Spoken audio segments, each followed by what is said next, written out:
ذاك حديث الغاشية وجوه يومئذ خاشعة عاملة ناصبة تصلى نارا حامية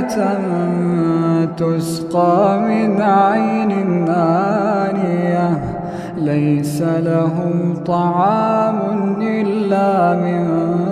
ضريع لا يسمن ولا يغني من جوع وجوه يومئذ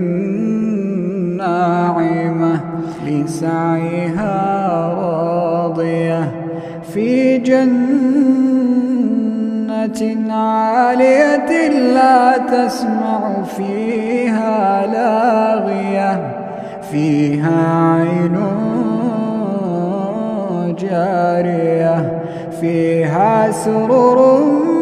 مرفوعة وأكواب موضوعة ونمارق مصفوفة وزرابي مبثوثة أفلا ينظرون إلى الإبل كيف خلقت وإلى السماء